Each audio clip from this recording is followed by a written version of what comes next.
এই সময় আমাদের 160-এর মতো ভোট কাস্ট হয়েছিল গতবার, এবার 11টি ভোট কাস্ট হয়েছে। সরকারের দায়িত্ব শিল্পীদেরকে নিরাপত্তা দেওয়া। আমি গণমাধ্যম কর্মীদের উপর এই বিধিনিষেধটা আরোপ করিনি। মাত্র 11 জন ভোটার ভোট দিতে গিয়েছে, তাই তো জয় পরাজয় এখন বলা যায় না। আমি হয়তো তাদের কাছে যোগ্য মনে হয়নি, যোগ্য নেতৃত্বকে তারা ভোট দেবে। পরিস্থিতিতে খুবই ভালো দেখছি, শান্তিপূর্ণভাবে ভোট অনুষ্ঠিত হচ্ছে এবং ভোটারদের হ্রাস খুব কম।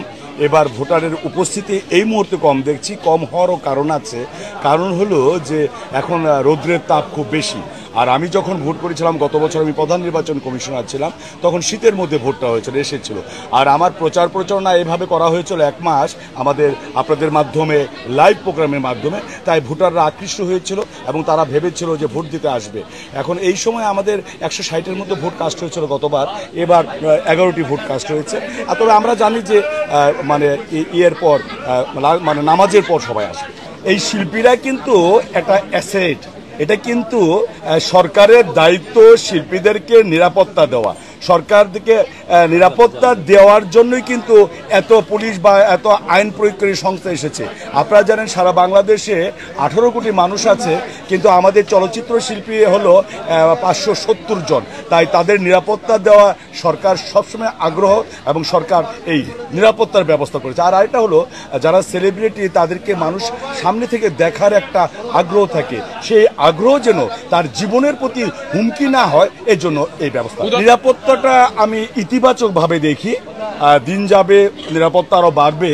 তবে এই গণমাধ্যম কর্মীদেরকে নির্ধারিত জায়গা করাটা আমি যেন কেন মনে করছি যে এটা সঠিক হয়নি। আমি একজন ভোটার হিসাবে, আমি একজন প্রার্থী হিসাবে, কারণ এই যে ভোট হচ্ছে এটা কিন্তু আমরা প্রচার করতে, আপনারা প্রচার করছেন, আপনারা 18 কোটি মানুষকে, শুধু 18 কোটি না সারা বিশ্বকে জানাচ্ছেন। এই প্রচারণা করাটা কিন্তু দরকার ছিল।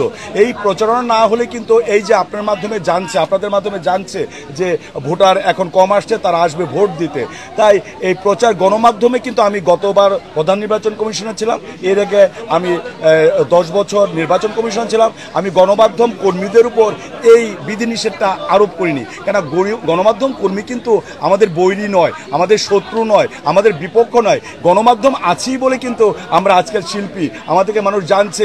এই এফডিসি নির্বাচনী যে চলচ্চিত্র শিল্পী, এটা কিন্তু জানছে আপনাদের মাধ্যমে। কিন্তু এই ব্যাপারে কেন সিদ্ধান্ত নিয়েছে এটা নির্বাচন কমিশন বলতে পারবে। তবে আমার কাছে ভালো লাগে। গতবার সমস্যা ছিল, আপনারা জানেন গতবার আমি যে নির্বাচন করেছিলাম তখন সেটা ছিল করোনার মাঝে, যে সময় স্কুল কলেজ মাদ্রাসা মসজিদ বন্ধ ছিল, তখন জনসমাগমটা একটু নিরুৎসাহিত করা হতো বৈশ্বিকভাবে। কিন্তু এবার কিন্তু করোনার প্রাদুর্ভাব ওইভাবে নেই। তাই এবার গতবারের চেয়ে কঠিন পরিবেশ না। গতবার যেখানে ঢুকতে পেরেছেন, এখন অবশ্যই। আর গণমাধ্যম কর্মীদের বিচরণ হলো অবাধ, এবং শুধুমাত্র আপনারা ভোট কেন্দ্রে যেতে পারবেন, ভোট কেন্দ্র মানে ভোট কক্ষে যেতে পারবেন না। তাছাড়া কিন্তু আপনারা না গেলে মানুষ কিভাবে জানবে? মানুষ কিভাবে, এই যে গণমাধ্যম যে 3য় স্তম্ভ 4র্থ স্তম্ভ, এটা হলো আমরা মুখে বললে হবে না, আমাদের কার্যে প্রমাণ করতে হবে। সকল ক্ষেত্রে, শুধুমাত্র রাষ্ট্রীয় পর্যায়ে না, যে কোনো সাংগঠনিক পর্যায়ে এটা প্রমাণ করতে হবে।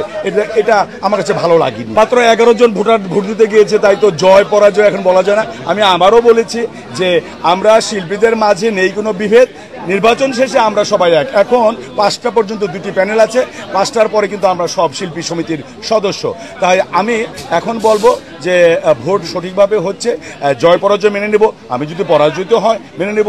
আমি হয়তো তাদের কাছে যোগ্য মনে হয়নি, যোগ্য নেতৃত্বকে তারা ভোট দেবে, এবং তাদেরকে বলবো দেখে শুনে বুঝে ভোট দেওয়ার জন্য, যেন এই মানে ভালো নেতৃত্ব আসে যারা শিল্পীদের জন্য কাজ করতে পারবে।